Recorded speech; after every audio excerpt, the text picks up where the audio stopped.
দিদুন,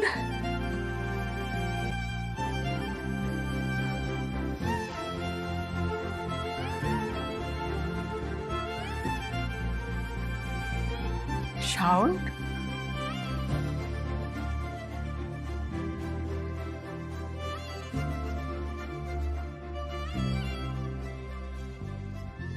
তুমি ভালো আছো দিদুন?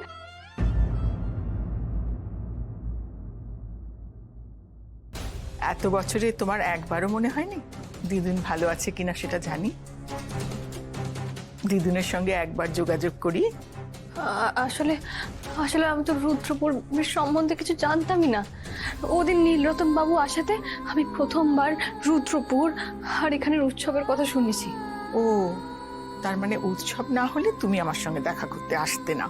না না, তা না, বললাম তো আমি তোমার ব্যাপারে জানতামই না। আমার যে একজন দিদুন আছে সেটা আমি তোমার ওদিনের চিঠি পড়ে প্রথমবার জানলাম। আমি তোমার মায়ের ব্যাপারেও কিছু জানি না।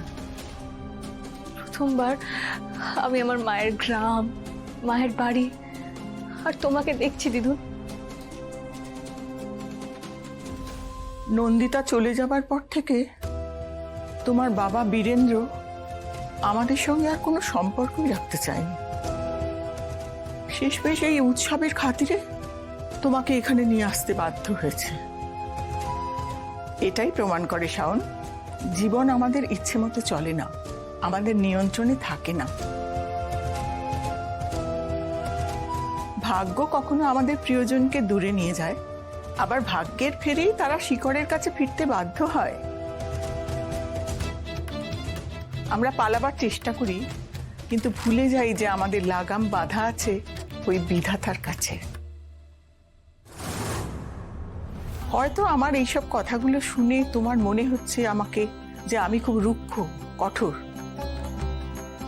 তবে জেনে রেখো শাওন, যেদিন থেকে আমি আমার মেয়েকে হারিয়েছিলাম সেদিন থেকেই আমি রুক্ষ, কঠোর, কঠিন হয়েছি। কারণ রাগ, দুঃখ, আত্মসম্মানে আঘাত, মেয়েকে হারানোর যন্ত্রণা, এই সব যদি এক জীবনে সহ্য করতে হয় তাহলে মানুষকে কঠিন হতেই হবে।